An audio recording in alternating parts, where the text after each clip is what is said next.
I just want to make a video response here for Joe Morgan. He's a friend, and I'm going to leave a link to his channel on the in the description here. You can go check his channel out. But he was talking about his top 5 war movies, just sort of a year-end movie type of thing, and with a bunch of other guys he's going to be discussing. And I thought maybe I would just do a video sort of in response to him of my favorite war movies. It's kind of hard to rank movies like the best to the worst, and also like there's such a variety of there's like classic movies that go right back. Joe mentioned the All Quiet on the Western Front, which I think is probably the best war movie all around. The one from the 1930s actually is the one I like, but there's such a variety of what you can call war movies, like the classics from the 50s, and I'm just gonna show my top 5, which are more like modern movies, which might be a little easier to watch for people these days, because I know some people they if it's black and white or whatever, they have a hard time watching it. This is just I would say modern type movies, modern war movies, and these are historical movies pretty much. So I'm gonna say I would rank them from my favorite to sort of like maybe the least favorite. My favorite that I watch constantly is Black Hawk Down. I think it's done just excellent. It's for a modern war movie. This is the Somali conflict, Black Hawk Down, but it's just so like the wars in Iraq and Afghanistan. All the guys from there should relate to this movie very well, including Canadian soldiers who served over there. This is such an excellent movie, and I don't think it gets the credit it deserves. You could see it won Academy Awards, but I think it's overlooked. And myself, I'd say this is probably my favorite war movie, actual war movie. Then Hamburger Hill, which I consider the best Vietnam movie out there, and it's just almost non-stop action, and it's pretty authentic to the actual Hamburger Hill battle. And this movie, again, is quite a bit overlooked, but I think it is just an excellent movie. There's something about it. There's a lot of American weaponry. You'll notice the Viet Cong or the North Vietnamese using American weapons, and from what I've read, the set of Tour of Duty, which is a TV show in the 1980s at the time this movie was made, they actually used those weapons from Tour of Duty in this movie. So that's just some extra information about it.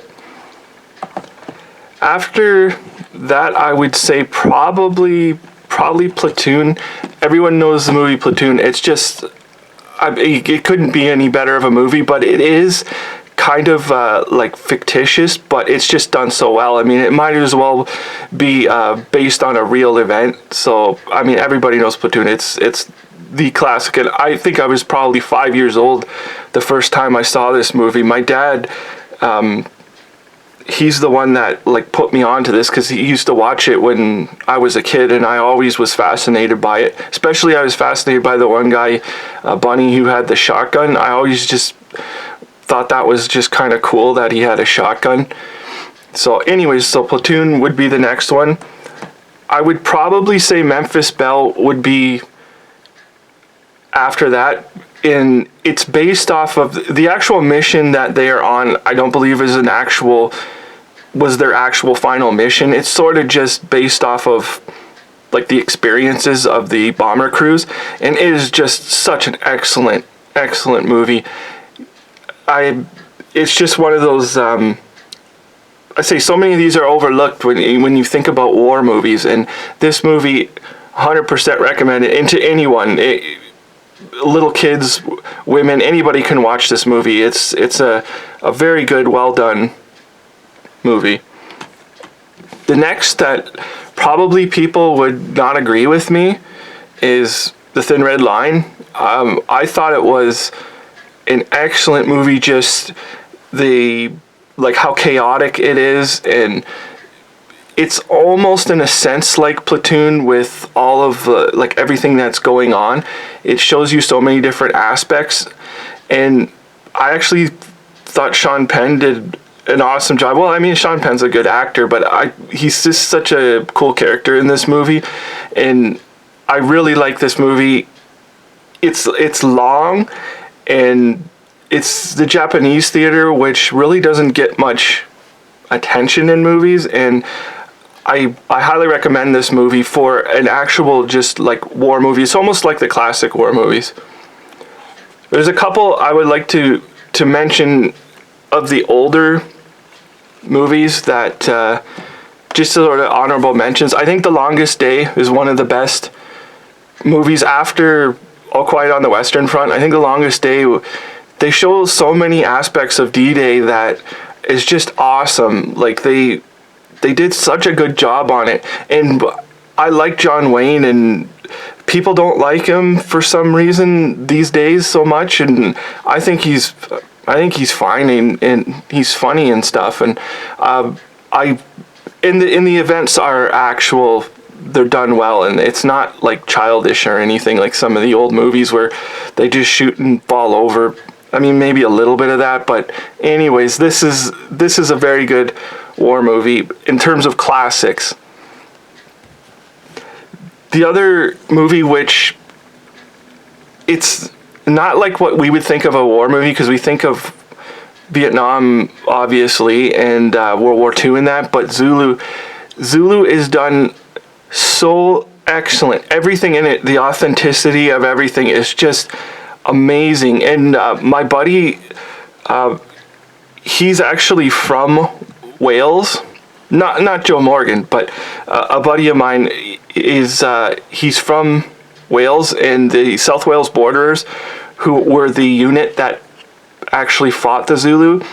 He's from that same town, and I would probably watch Zulu Dawn first and then watch Zulu, because they go together, and they're excellent movies, and they're kind of a different war movie than just if you just want to stick to World War II or something. But these are different war movies, but they're very authentic, lots of action, especially Zulu. Zulu has just tons of action and suspense. It's a very good movie.